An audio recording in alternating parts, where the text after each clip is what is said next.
All right, welcome. It's a pleasure to welcome my favorite guest over these last few months and years is going to be, and extending into the future, I would hope, and that being Howard Bloom.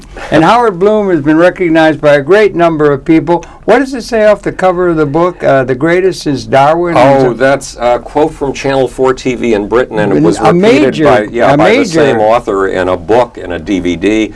It says Howard Bloom was the Albert Einstein, Charles Darwin, Sir Isaac Newton, and Sigmund Freud of the 21st century. Just to name a few, to name a few of the lesser lights. Right.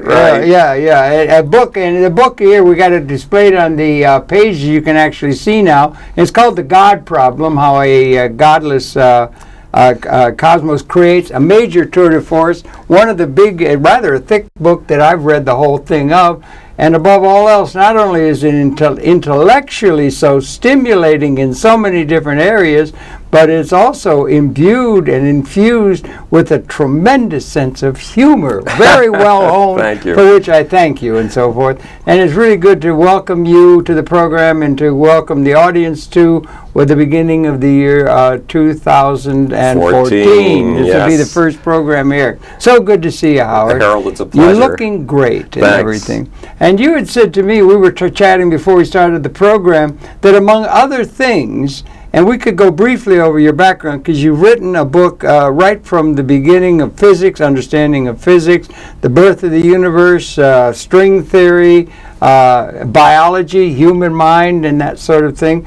But you were talking, you introduced here in our conversation how, among other things, you introduced us to the 60s. Yes. Maybe we could talk about that. By a little bit of your background, really quick and so forth, and then let's talk about the 60s and the moment that might be well for us all to try and recapture at that time. But just a little bit of your background and then that. Well, let's get into that way. Background, that's tricky.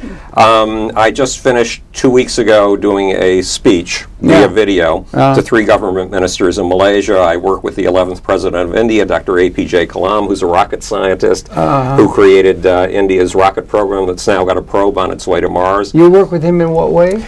He wants to harvest solar energy in space and send it back down to Earth. Wow, okay. Which is a solution to all the energy problems we always talk about. It's carbon-free, it produces no pollution whatsoever, and the energy source is infinite. Literally, well, almost literally infinite.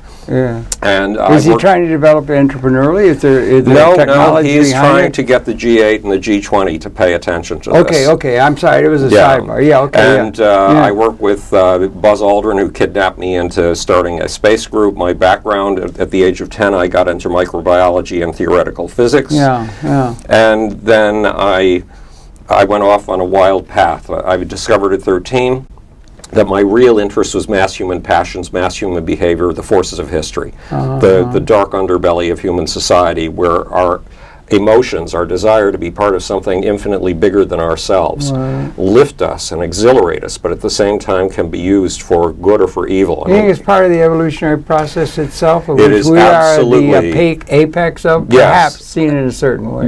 We are the apex. There's no question about that. If you bring on anybody to contest that, I will contest them. But it is all one system, and ecologically we have to be appreciative of the larger ecology and the larger context. It's an even larger system than ecology. We are the cosmos trying to find her next possibilities. We are the cosmos on a search. That begins to sound like something, a species on the search of punctuated equilibrium to a new order and relationship in the cosmos. We are the probes of the cosmos toward that next level of order, which we have to invent. That's our job. That was a favorite term of Marshall McLuhan, probe. He used to do probes, and he would do it to the consternation of many people around him, deliberately putting them on, in a certain sense. Well, we are probes, and we're more than probes. We're part of the creative process. Nature is constantly radically reinventing herself, upheaving herself through radical change. And every radical change is a brilliant and absolutely unforeseeable act of creativity. And our job is not only to foresee it, but to be it, to make the change. All right, but there are changes, there's quantitative change within an order, and then there are qualitative changes which could be translated out into the emergence of a new species, a new order of things on a qualitative scale. New emergent orders, new emergent orders are our job. And to get to emergent orders, you have to proliferate within the existing order to the best of your ability. You have to make a million tiny little changes to get to the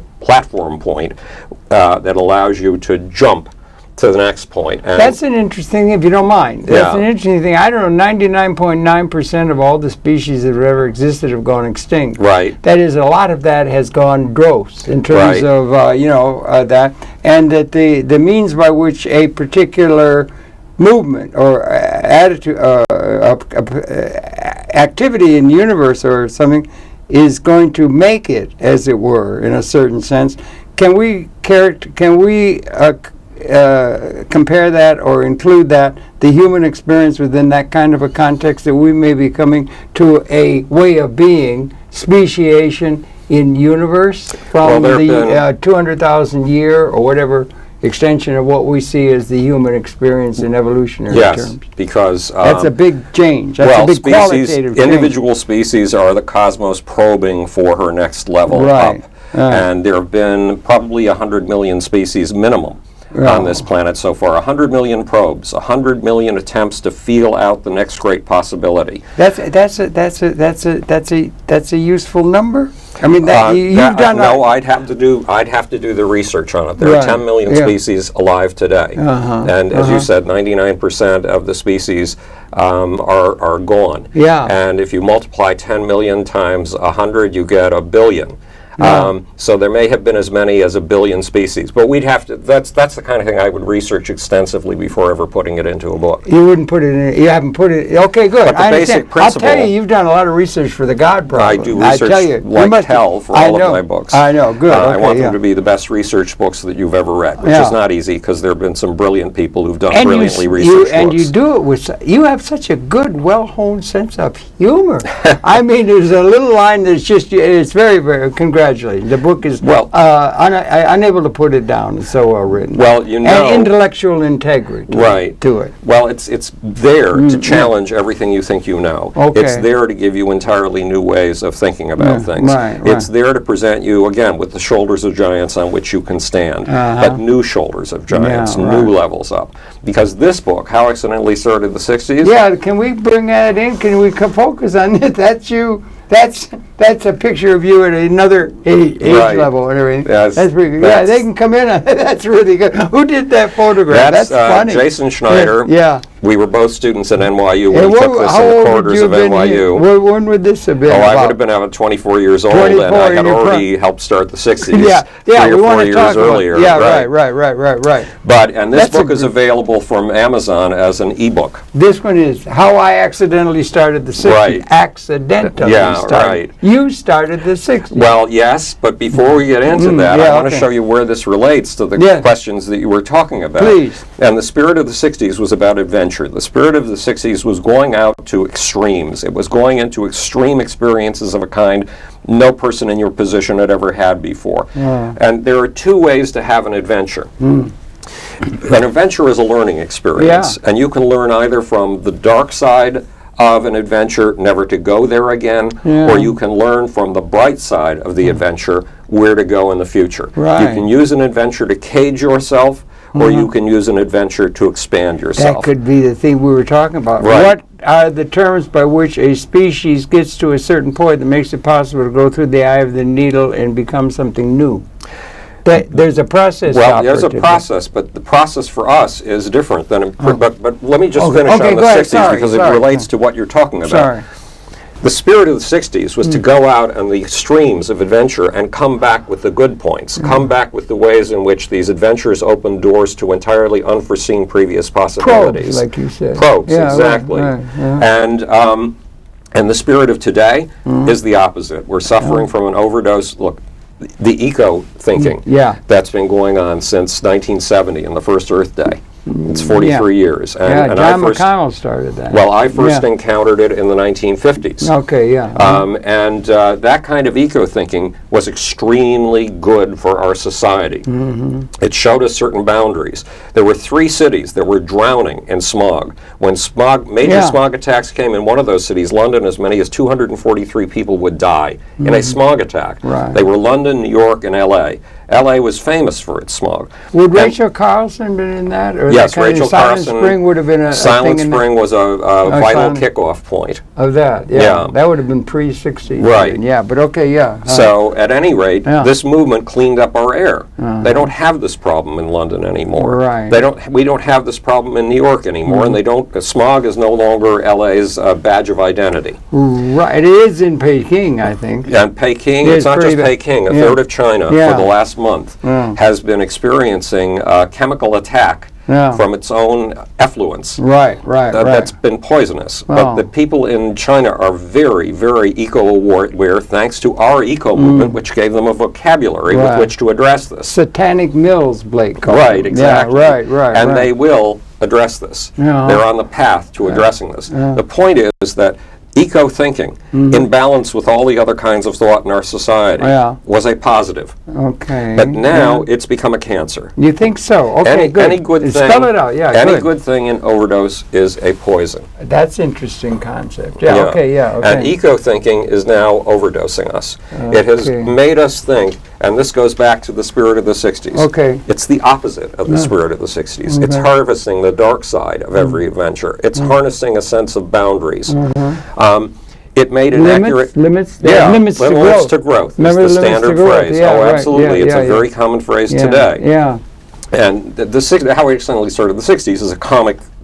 It's not a comic book, but it's a humorous book. But it's a book about adventures that have everything to do with the meaning of your life, your life, not just my life. But what's happened with the eco-nihilism is what I call it. Okay. When eco-thinking takes over too much, remember, there was a book in 1971 called The Population Bomb. Ehrlich. By Paul Ehrlich at Stanford University. And there had been, what's his name, the great population guy. Who was the guy in Europe? Malthus? Malthus, Yeah, Malthus. of course. This was Malthusian thinking. Yeah, right. Exactly. Yeah. And this book told us that by 1980, which was 9 years away, 9 years into the future in 1971, by 1980 the planet would be so overcrowded that we would have hundreds of millions of people starving to death at a time. We couldn't provide the food for them. And people would be literally standing on each other's shoulders because there would be no room for them. That was Malthus. And he said it would, the means of food taken care of go in an arithmetic order, and population goes in a geometric order. Yeah, right. Well, Malthus has been proven wrong over Well, and it over has. again. They used to have families 13, and because 12 of them would die before there were 5. Exactly. And so forth. And things have changed dramatically since then. And don't forget, James Joyce called history. He said history is a nightmare from which we're attempting to awaken. I just throw. Well, that's the negative side of adventure. I'm for the positive side of adventure, and that's what this book is about. I'm for the side of adventure that opens new avenues to the sky. It's an e-book, right? And is this just out now? What are we talking about? This book in 1990.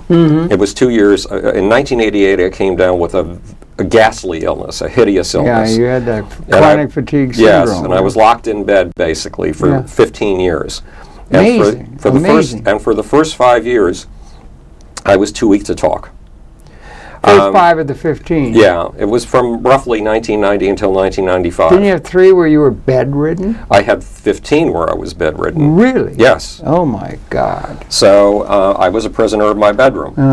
And I realized that to survive, I was going to have to find some sort of a social group. I'd been, the leading publicist in the rock and roll business, which for me was a scientific expedition into the forces of history. Right, because I didn't know anything about rock and roll until I got into involved. That, hadn't you? Yeah, I stumbled into it. It was exactly the adventure I needed to find the dark underbelly of mass human passions, or the myth-making machinery of modern society, the forces of history. You could have read Vance Packard and the Hidden Persuader. Well, I did. Yes, I would have thought. Yes, when I was a bright young fellow. Yeah, exactly. Yeah.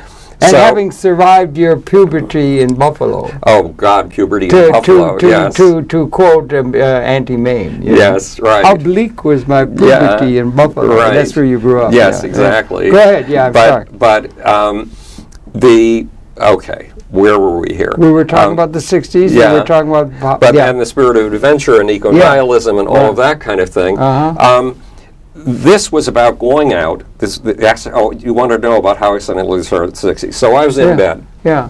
I needed desperately to have some sort of social contact, even you though I reached out couldn't on the talk. computer, didn't you? I reached out Yeah. on the computer, but we didn't have an internet yet. Yeah. So I would type these things up on my word processor. I had an assistant at the house, or a caregiver, or whatever you call a Yeah. person who's taking care of you. And I tried to find people I could communicate with by snail mail who would actually return my snail mails. Right. And to do it, I knew I couldn't tell them the miserable story of what I was actually going through, so I decided to tell them the story of how I accidentally started the 60s. Right. And I was steeped in P.G. Wodehouse and Dave Barry. I needed their humor to survive. Their humor? Their humor. Okay, good. Yeah. Their humor lifted me out It's of a this great curative, yeah. misery. Yeah. And so I wrote one adventure roughly a week. And I sent it out to the very, very tiny number of people, perhaps 3. You made adventures out of your own life? Well, the adventures were there. I had been telling them ever since I'd experienced You've them. been telling them and experiencing them. Yeah. You weren't fictionalized. No, this was not fiction. This was reality. This was just Bloom. Yeah, this was Bloom real. on the Bloom. This was distilling the style of these 2 great humorists, and they are great humorists, Right, P.G. right, Wodehouse and right. Dave Barry, Yeah. into my own system, and your own system creates a style of its own. Right, It can't really just imitate people at Right, all. It absorbs them and then creates something beyond, hopefully beyond them. And your discovering of that, had that been characteristic of your whole life? You had this very highly toned and curative sense of humor? Because I think of you as having one of the most finely tuned sense of humor I've ever run into, and it really informs the whole thing. That's a wonderful thing to say. No, it's true. So I'll get back to that in a second. I'll Okay. finish telling you this story. Okay, please. So I sent this out. Only 3 people were responding to but that was enough. That was a social group, Harold. That was better than 0. 3, snail mail.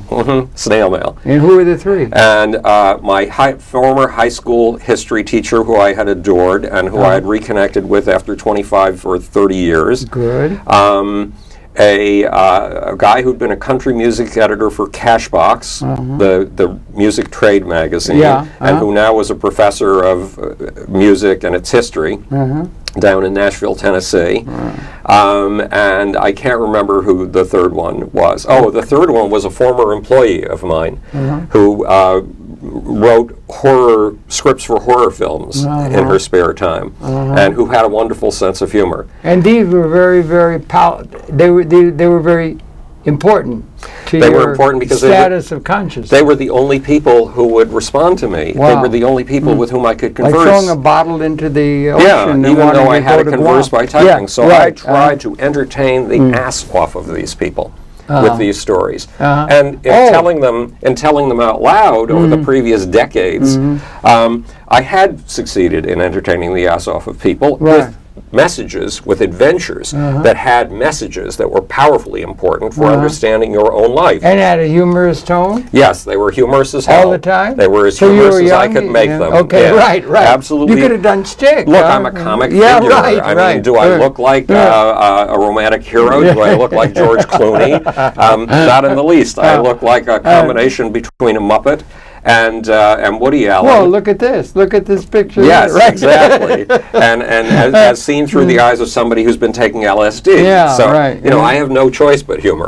Plus, so I wrote all of these episodes. Right, yeah. And I wrote them from 1990 to about 1994, and then I put them together in a book because it makes the story of one hellacious adventure. Okay. One absolutely hellacious adventure. And I want you to see your life through the lenses these things provide, these adventures provide. Right. Why? Because these are lessons on the positive side. Okay. These are not the lessons of the negative side. These are not the lessons that build new bars for a prison for you. These are the ones that let you go free from the prison, see the sun, and then learn how to soar. And a source of liberation. Yeah, exactly. Yeah, really, yeah, right. So okay, there's this quote on the cover. Can you read it from there? Wow, wee, wild, wonderful Timothy Leary. And there's this long version. Every page, every paragraph, every sentence sparkles with captivating metaphors, delightful verbal concoctions, alchemical insights, philosophic whimsy, absurd illogical, scientific comedy routines, relentless non-stop waves of hilarity, wow, woo, wild, wonderful, Timothy Leary. That was Timothy Leary. Yeah. Okay, so it's 1995 and I finished this thing. And I want to see if I can get endorsements from people who know the 60s. He had a good sense of humor. He had a good sense of humor. Apparently, I didn't know that. I had never met him. Yeah. So I contacted my friend Eric Gardner, who had been a roadie for the Jefferson Airplane, thinking that maybe the Jefferson Airplane could read this and I could get a quote from Grace Slick or Marty Balin. Right. And he said, oh, no, I'm working with somebody that I think is a much better idea, Timothy Leary. Yeah. So he got the book to Tim, and that's what his friends always call him. I can't be so familiar with him because we never met. But he got the book to Timothy Leary, right? And Timothy Leary read it, and this quote came back. Now, I doubted. It came back through snail mail, or what? It came back through snail mail in those days, yeah. Was he upstate New York then? No, he was in California apparently. Okay, yeah. And it came back from his manager. It came back from Eric Gardner. And at first I was just stunned. It was such an amazing quote. Absolutely. And then I began to doubt that it actually came from Timothy Leary. I began to suspect that Eric had written the quote just to be nice to me, and that he'd gotten Timothy's permission to use Timothy's name or something like that. Yeah. 3 years later, been in the business. Right. Yeah. Well, 3 years later, in 1998, I got a visit from Douglas Rushkoff, the author you had on the show. Great guy, yeah. And a guy named something like Doug Cameron, who was an artist from San Francisco. And the two of them, they explained, had been with Timothy Leary at his bedside for the last 4 months of Timothy Leary's life. They had watched Timothy die. And it had been a very, very emotional experience for them. And so I asked them, I had a printer set up next to the bed, and I printed out this quote, 2 copies of it, and I handed it to them. And I asked them, could this have possibly really come from Timothy Leary? Yeah, because they had known him well. Yeah, but I knew the answer. It didn't come from Tim. Couldn't have. No, it couldn't have. It was too wonderful. And they read it, and they went into this very peculiar, dark silence. And I knew exactly what it was.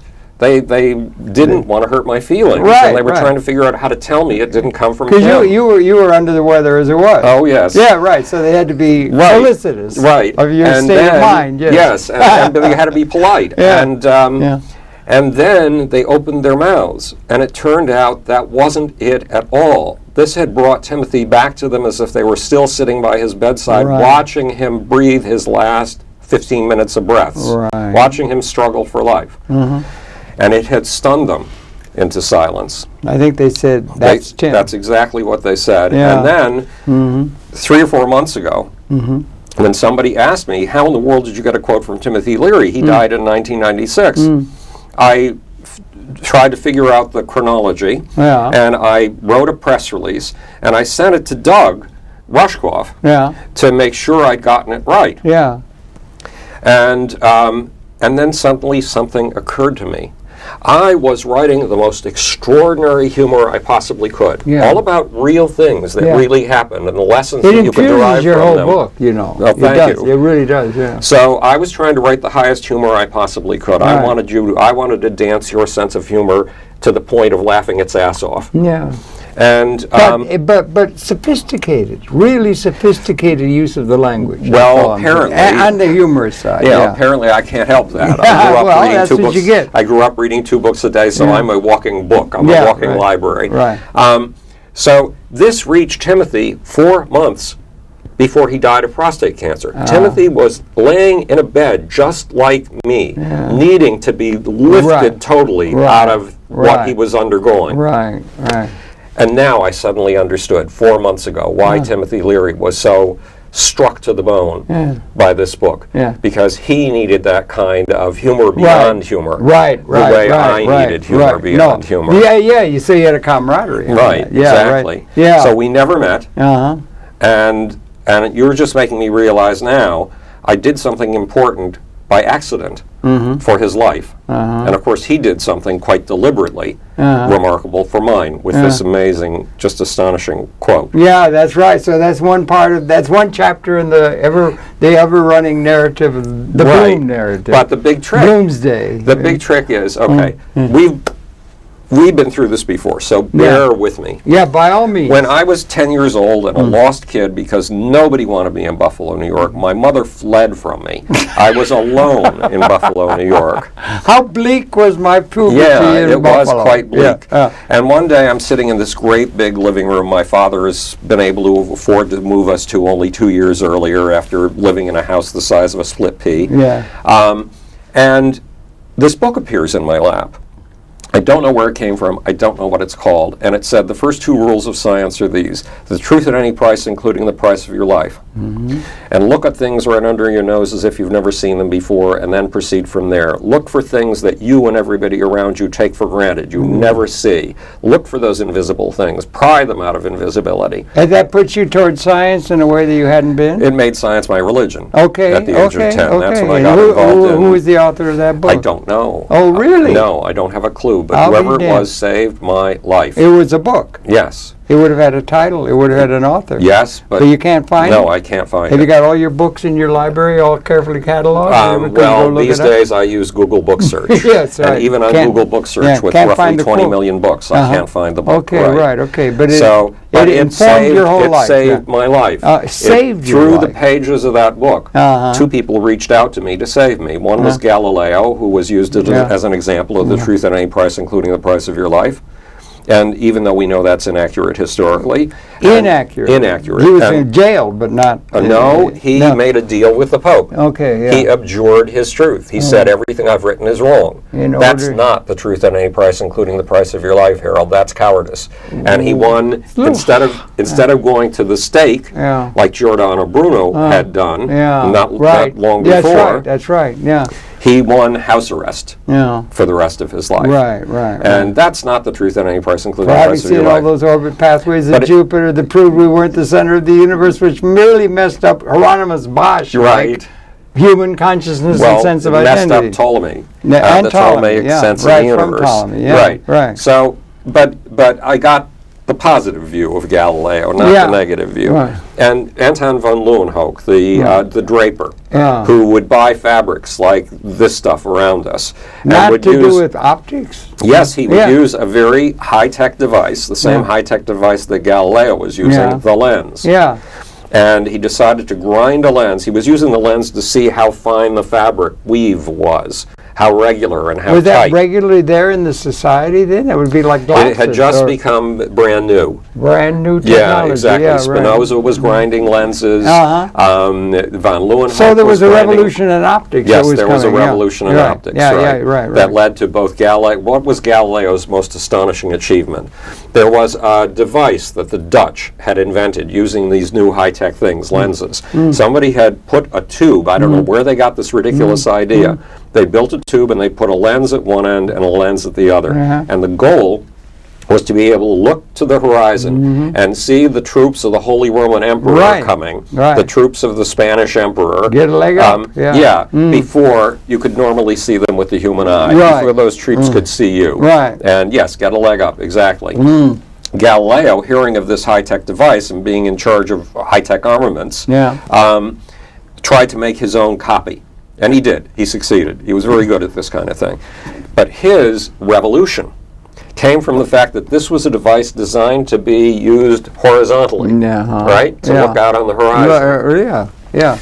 He decided to look vertically, to look up. Now that was a ridiculous idea, Harold. Everybody knew exactly what was up there. It was a bunch of crystalline spheres, the absolute picture of perfection, with a bunch of perfect little dots. And the whole thing was being rotated by angels. Everybody knew that. What was the point of looking up? And that it was the center of the universe. Right, and he dared to look up. And what did he discover?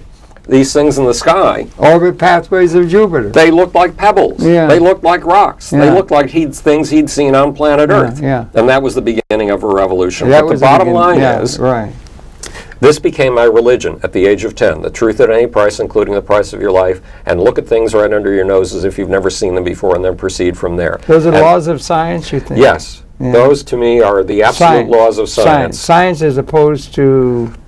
As opposed to religion.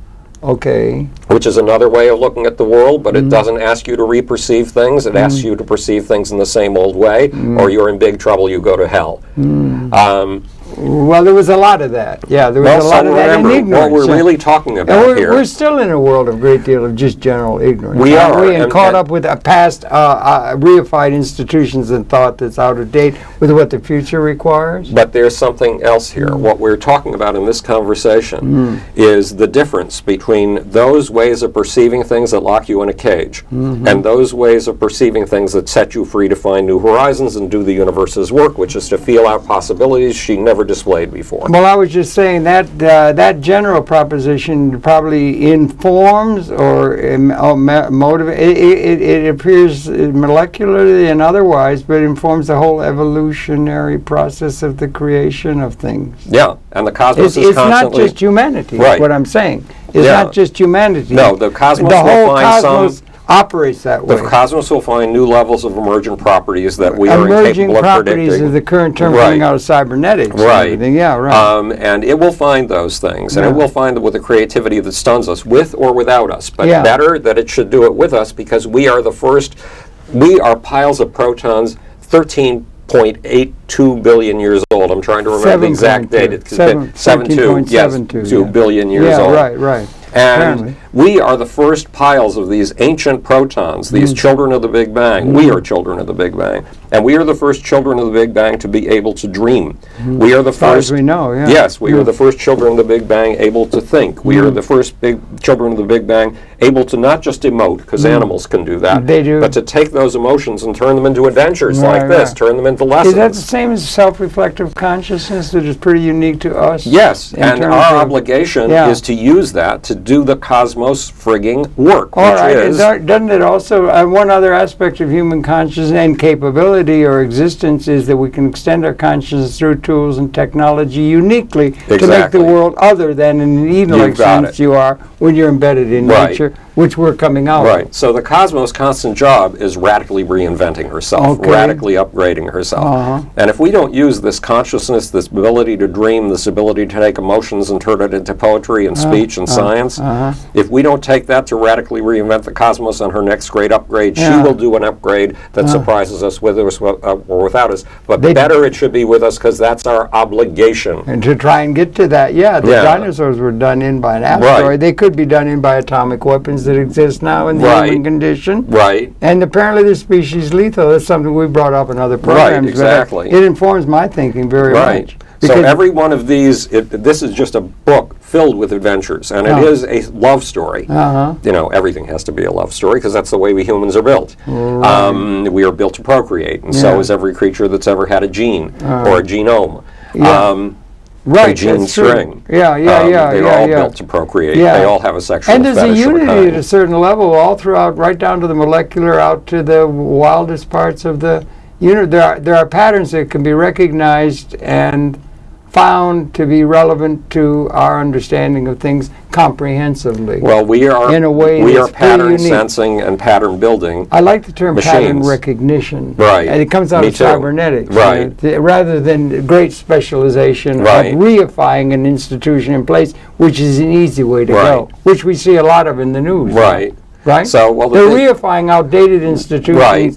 They should be creating new institutional structures and patterns of understanding that relate to the future. Most important, not necessarily creating... What do you think of the term the futurists who think ahead? Our job is not just to think ahead to the future, although that's very important. But to get designs that can bring it about. To bring the future into life, to bring the future to life. It's a design thing? It's a design function in the universe. It's a design function. It's a function of art, design, religion, and science. All of those things. You had a great academy. Who was it who made the distinction between art and science and everything? But you said science, but art, it was who was the one who did that? The two. What was it called? The two.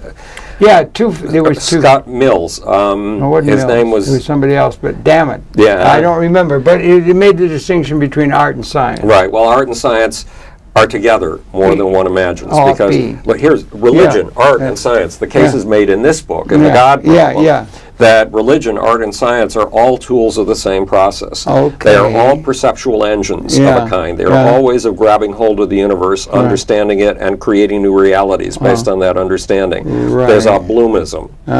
a Bloom aphorism, that new ways of seeing lead to new ways of being. New forms of perception lead to new realities. Right. And each of these is a perception engine. And that can also be a thing of evolution, is it not? Well, because evolution new appears. Yes, evolution is groping toward her next great leap through our perceptual engines. Okay, through our perceptual engine, but it's operative in the universe, it's operative in the evolutionary process itself at various levels. It's at every single level of the, and not just the evolutionary processes that's we what I'm see. saying. We have to not only be relating to the human condition, everything, the design challenges and all that sort of thing that are characteristic of the time in which we live. Right. Well, the universe is a place of supersized surprises, and our job is to make the next... Supersized surprises. Yes. That sounds like a combination of, holiday shopping time and whatever. Go ahead. I'm sorry. Right. Well, it sounds like something you'd get that's your this humor. big. That's your humor creeping in again. But it's our job to make the next supersized surprise. Let me explain to you what I mean by supersized surprises. Please do. You and I are sitting at a coffee table, a little table like this. Yeah. At the beginning of the universe. And as you know, there's never been a universe. There's just been a great nothing. Okay. And you're the genius, and I'm the idiot. Okay. And you say, Howard, we're in our 38,000th cup of coffee, maybe our 300 billionth cup of coffee, and suddenly you get an idea, and you say, see that little spot over there? And I say, Harold, there is no such thing as a little spot over there. There's no such thing as space or time. And you say, well, I predict over there anyway that there's going to be a little pinprick infinitely smaller than a pinprick, and it's going to contain enough energy to create an entire universe. Maybe universes. Yeah, maybe and I point out to you some simple facts. We've been sitting here ever since there was a nothingness. And there never has been a pinprick, and there obviously never will be a pinprick. It's obvious. Yeah, right. And you're talking about containing a universe, containing the energy of the universe. I have news for you, Harold. There's no such thing as energy. We've been here, through 3 billion cups of coffee. Everybody There's knows never that. been energy. There never will be energy. And there's no such thing as a universe. What crazy stuff are you trying to feed me? Right. I mean, what got into your coffee, for God's sakes? That's pretty strong stuff. And all of a sudden, a pinprick, infinitely smaller than a pinprick, comes exploding from that space, from that spot that doesn't exist, into existence. This is a radical change. How do we account for that? An astonishing change. We account for that by having, God did it, or an intelligent let me give you a few more steps in this evolution of the supersized surprise. Okay, so this thing unfurls. First, it's a little dot. That's impossible. No such thing has ever been as a little dot. And then it has the audacity to unfold with 3 properties: space, time, and speed. Well, there's never been any such thing as space. There's never been any such thing as time. There's never been any such thing as speed. If the universe is a conservationist at heart, if the universe loves to maintain her status quo, how the hell could she pull off this outrage? Right. Against the very nature of nature. And then you make another one of your wacky predictions. It's your second one since we've done 3 billion cups of coffee. And you say, okay, see that unfurling sheet of space and time that's moving at a speed that's utterly beyond belief? Harold, what are you talking about? Space, time, and speed. These things didn't exist. One to the how does it go? 1 times 10 to the minus 30 seconds of a second ago. The tiniest sliver of a second ago. This stuff didn't exist. And you say, well, I predict that unfurling sheet is going to precipitate. Somehow it has the substance with it, or whatever it takes, to precipitate in things. And I say, Harold, yes, you lucked out on the dot, right? You lucked out on the space, time, and speed. That was luck, But why do you think they call this thing we've been sitting in all these years a nothing? Because there are no things. Because things have never existed, and they never will. And if you try to tell me that space and time is going to turn into matter, and it's going to turn into things, you're crazy. Let's go back to Aristotelian logic. Garbage in, garbage out. 1 plus 1 equals 2. It does not equal something brand new. Like a universe or two. Exactly. And whammo, the first things come into existence. They're quarks and leptons. And they come into existence by the gazillions. And they're not random. They're not stochastic, to use the current word. Stochastic. The current word for randomness. Okay. Stochastic, is that word? They're not 6 monkeys at 6 typewriters flood of these tiny little objects. They come in only 16 different forms. And every one in a certain species is identical to all the rest of them in that species all across the face of the cosmos. How the fuck did that come about? Right. That's impossible. It's obviously impossible. Why didn't bring it up? Right, and if you trace the history... There it is.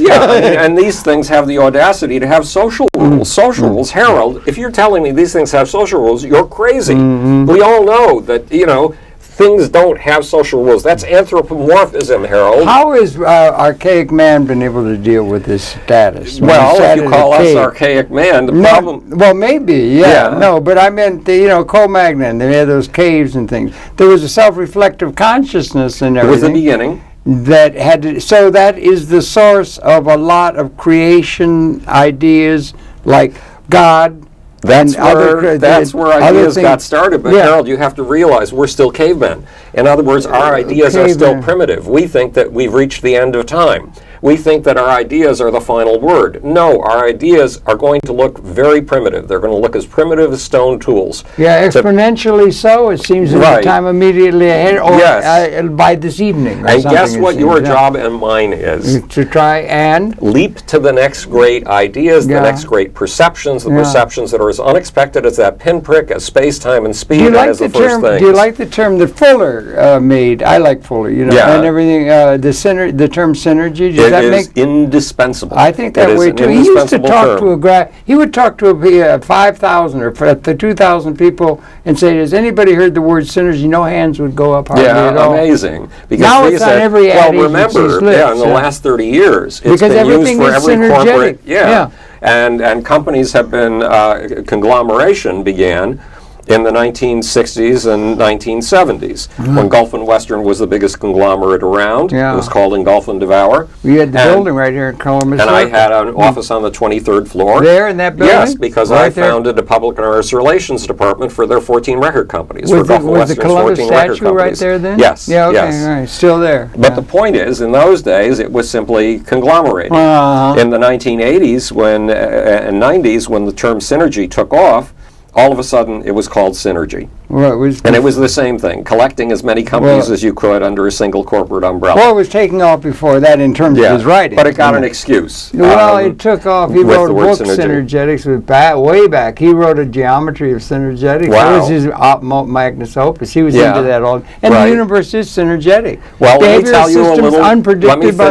Unpredicted by the sum of the parts. There's something more, an emerging property, something more than the sum of the reified, outdated institutions. Okay, I'm going to give you an example of synergy. We're back at our coffee table at the beginning of the universe, right? The very first things have come precipitating forth, quarks. The quarks, you're telling me they're going to have social rules. I know, you're crazy, because I know that's anthropomorphism, and anthropomorphism is not legitimate science. Okay, go ahead. But these quarks cannot live on their own. They have a social ache. They need to get together in groups of 3. Quarks? Bosons? Well, no, let's just stick with quarks and not get confused. That's right. Quark is really a crazy term. Oh, it's a wonderful term. It's a made-up term. Yeah, I love it. No, it's taken from James Joyce. Is it? Well, Joyce was a poet par excellence. It's taken from the line, 3 quarks for Master Mark. Is that where it came? Yes, exactly. We're back to Joyce, which is one of your favorites. You don't know where it's from, No, it's from, I forget the name of the scientist. It'll come to me in a minute. It wasn't from... He wrote The Quark and the Jaguar. Alan Guth, no, it wasn't Alan Guth. At any rate, the point is, you're telling me these things are going to have social rules, and I'm telling you that you're crazy, and you're going off the deep end, and you're being anthropomorphic, and that is not scientific, and it's not logical. And it turns out these quarks need to get together in groups of 3. Okay, now look, Harold, even if they do get together in groups of 3, garbage in, garbage out. You add 3 quarks together, 1 plus 1 plus 1 equals 3. It's only 3 quarks. That's all it is. That's all it ever will be. Can't be anything more. Consult your Aristotelian logic here. Well, okay, go on. And it turns out that Aristotle's dead wrong in his logic, and his logic is dead wrong. Only within limits. Can we cut him some slack for having not a basis of understanding things in the way we're able to do now? How do we deal with history as a nightmare of ignorance? Well, we'll deal with that in a second, because let's go back to synergy, because that's one of the key terms in the stuff that you think about all the time. Well, yeah, I think increasingly the world does. Yeah, and I do too. Emerging properties is the term in cybernetics. Okay, so we're back to these quarks, and it turns out they do have social rules, and they do shun each other. Certain quarks shun each other, and certain quarks get together instantly. These are the rules of attraction and repulsion, social rules. And when three attract each other, they don't just become three quarks. They're not just what Aristotle would think. Aristotle said, if you understand the laws of the elements, you understand the whole. He was wrong. Because now you know what a quark is, but three of them should just be three. How do we handle people who had ideas that were wrong in history? Wait, I'm sorry, I'm trying to jump the ball. Yes. The one kind of group of three quarks, up quarks and down quarks, becomes a radical something new, something so surprising and shockingly new. Synergetic. It's beyond synergy, because it becomes a proton. A proton has qualities that are not foreseeable from looking at the laws of quarks. It's not emerging property? No, it creates an entirely new set of laws. It's not a proton. If you get a qualitative rather than quantitative change, is that not then a new property? Yes, it's something even beyond a new property. It's a new reality. And then if you get this kind of threesome, it turns into a neutron. I'll be damned. And even a neutron abides by social laws. Now, social laws? Yes, let me explain. Please do. If a neutron does not get together with a proton in the first 10.6 minutes of its existence, it dies. It dies. Okay. It dissolves. It comes apart. It becomes just a proton, and it sheds a tiny little extra element. So it's up against a social, what would you call it? Is it not a curfew? It has a social limitation, do this or die. It's up against a do or die social proposition. Right from the beginning. And this is not anthropomorphism. This is the way that quarks work. When they get together. This is the way that, and they produce a proton and a neutron, and protons and neutrons introduce whole new laws into the universe. To be discovered finally by human intelligence. Yes, to be able to discover it, but it was operative for So what is the cosmos doing? Billion years. The cosmos is not a conservationist. The cosmos is the very opposite. She rips beyond her previous form of order into some new form of order and potential that's utterly beyond belief. And this startling, astonishing kind of change, the supersized surprise, is nature's business, and we are nature incarnate, so this is our job. The next great leap into something that seems drastically, impossibly, unbelievably new. Of which we could then introduce on this sword is what's the date today? 26th of December. December, and the year is 2013. It's 2013. Of the Christian era. And yes, is that the date? It's the 23rd. It's the 23rd of December. Thank you for your device there on your wrist. It's good to know. But I mean, what's the lesson of this in terms of we start looking at the world? We got about 10 minutes left. Right. And what's the situation? The human condition now, or the condition of evolution in universe now. I did a program once, I've mentioned to you, I think on other occasions, Isaac Asimov put the laws of robotics down. Right. We got all kinds of problems confronting robotics that are now taking over the productive process beyond just information technology. We got huge transformations. We got great capability. We have capability on two vectors, one being the weapons I mentioned briefly there, which seem to have become such that the tridents alone have a capability of eliminating the Homo sapiens species. I've talked with you in the past on that. And we may also have come to a new order of understanding extended consciousness, which is tools and technology, to where we may have been. We just mentioned the fellow Peter Diamandis, right? He's got a book, Abundance. Or you talk about the Zeitgeist movement and that sort of thing, or synergy, that we may be coming to a world where we may be transcending material scarcity, the iron-clad laws of that.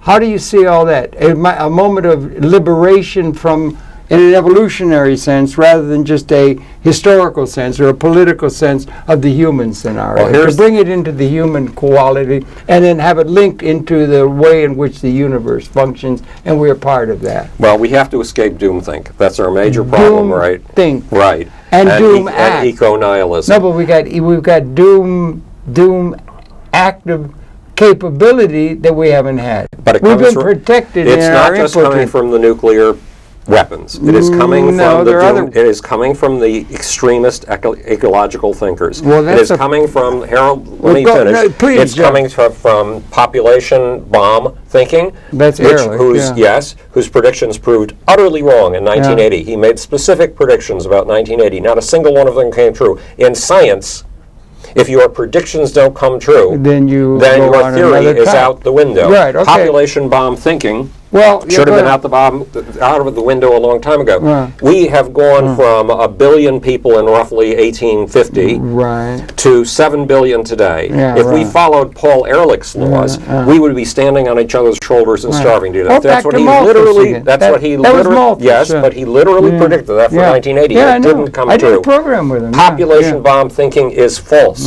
Limits of growth thinking is false. The idea that we've eaten out this planet and eaten all of its resources is so false. Particularly with new materials coming. You got nanotechnology just over the horizon. It'll have materials that are 10,000 times stronger than steel and more weigh than nothing. That, we have invented you got all kinds of ephemeralization, doing more with less, and all kinds of things where we can have, maybe instead of it being a zero-sum thing in terms of human politics. No, it's never a zero-sum thing. It is always we're always growing the pie. The world we inherited is constantly growing the pie, and we must recognize that. In the world of politics, it's a thing because the assumption of scarcity in an ontologic sense of the whole of the context of our thing has been just ipso facto considered absolutely like your quark. Right.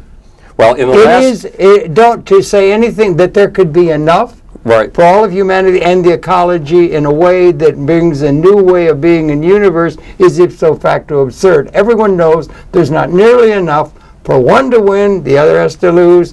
The guy who's got the gun can control, and all of that mix of realpolitik that informs our political process. You said the right thing before your last paragraph. What did I say right? What did I say right? What you said right was that there's no end to the abundance.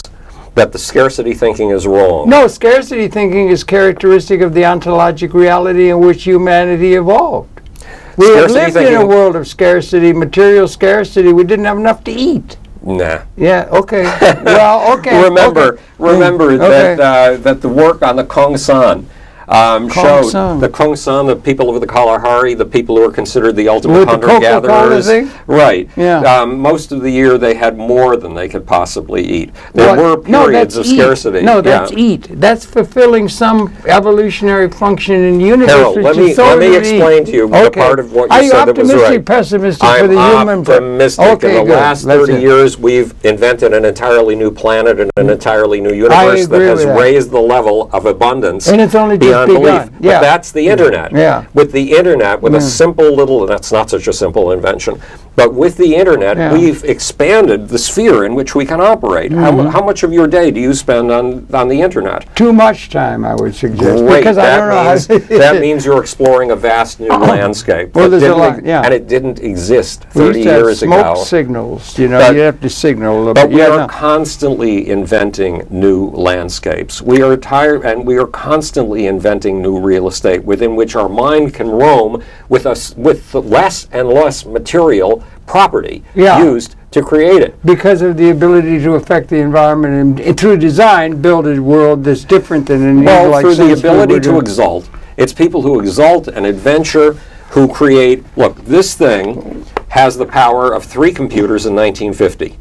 And in 1953, computers would have taken 3 buildings the size of this building. I'm here. And now it's down to this. I'm here. And yet it opens to us what seems to be an endless universe. It's heading for the vanishing point almost. It'll be going through the bloodstream. They'll be having things like that. So we are abundance creators. And we are creators of new resources. But we haven't been throughout most of our... When we came out of the cave, all the resources were here. We had a liaison with being able to utilize... All the oil was here, all the land, all the thing were there, but we had a liaison, 200,000-year liaison. But Harold, think about this. And Isaac Asimov said this is the defining generation, not ours or the King generation. No, this was the defining generation, 100 years or something. Right. This is the defining moment in evolutionary terms. Well, that the condition in which our species existed and then prospered and so forth like that, we're coming to the end of that because the context is emerging if we make it. And we are at a point of crucial juncture. Okay. We can stop. Something very important. Okay. Because you've only got 2 minutes left. We're at 3. 3, okay. 3, go fast. Use haiku. Every minute is the defining moment of history. Okay. And in every moment, your job is to go beyond, and mine, is to go far beyond doomthink, to see possibilities of a kind that no one has ever seen before to the best of our ability, and then it's to work our fucking tails off to create, to make those things into a reality, to publicize those things, to spread those things until they take hold and become something as radically new as the internet was in 1980. Well, that's a positive thing. You were talking about the beginning of the 60s. You remember 62? When we had the Cuban Missile Crisis? Yes. I've never been so scared. We came within a hair's breadth of destroying all civilization. And we had the capability then. That's been increased. We now have the capability of wiping out the Homo sapiens species, and which has never been for 200,000 years. We were impotent, evolving in an old order. We've reified all kinds of institutions on the assumption there's not enough. What if we get to a world where everybody can realize their full potential? That there's a liberation that's blowing in the wind now, or something. You're in that world. You're in the beginning of that world. If you choose to make it further, what it could be. Well, okay, but that's what I'm trying to say. Remember what's happened. Are you optimistic? Do you think we'll make it, or do you think we're going to blow it all up? I think we're going to make it. I hope we can inform the political class better than they're being informed. We need doomsayers to warn us, like the eco-thinkers, and we need dreamers to guide us and to make new realities. And we need hard work every single day to make those new realities come true. Do you think it's in our political class or our intellectual leadership class? Where is it coming from, the image of something new? It's coming from us public intellectuals, Peter Diamandis, with Abundance. Well, that's Abundance. That's the thing that's in league with Kurzweil, and the singular and the zeitgeist movement is something. It's coming from all of my books. Absolutely. To the best of my limited abilities. Yeah, right. Limited. Very limited. Because I have a mind that's far smaller than the minds of many of the kids I grew up with. Yeah. But if you work harder, your mind can be bigger, even though it starts out small. I think you can use more of it. Yeah. Exactly. So. And that's our job, to wrestle, to find the future that utterly defies belief. Forget about the status quo, because nature doesn't love to conserve her status quo. She loves to break her status quo. Well, yes, but we still have the first, the things that created first. We have to subsume the old and then have the new. Oh, yes, you're absolutely right. We don't eliminate. No, you don't destroy the old. So you incorporate it. That's right. So now if we're coming up to a world where you're going to have a liberated order rather than one where there's been realpolitik enslavement of most of humanity by a few people all throughout history, maybe we're coming to a time of fulfilling of the, the dreamers who create new ideas and new concepts, the technologists who create new inventions, those people are going to do more to liberate us than any politician on the face of planet Earth. Well, political ideas have generally proved to be poison, with the exception of those that led to the American Constitution. Oh, well, that brings another story. I'm sorry, we've run out of time. We could bring up 1776 and all that, as they say in some of the things. But your pleasure, as so many times graced our program, Howard Bloom, a major voice of moving in the right direction. Thank you for that, with good humor and with good understanding. So good to talk to you. You can go off in a million different directions like a Roman candle, and we did and have and should. And so that's an emerging property that we're all trying to get to. So thanks a lot for viewing. Type in. We'll come back again tomorrow. Howard, thanks so very much. Harold. Happy holiday. No, it's a new year coming. Yes. We're taping to one and all. And thanks a lot, Howard. Always good to talk to Howard Bloom. Thanks, Harold, and have a wonderful 2014. Yes, let's. Okay, good. Thank you. Okay, so we're going to black, so we have to see. We might as well stop talking.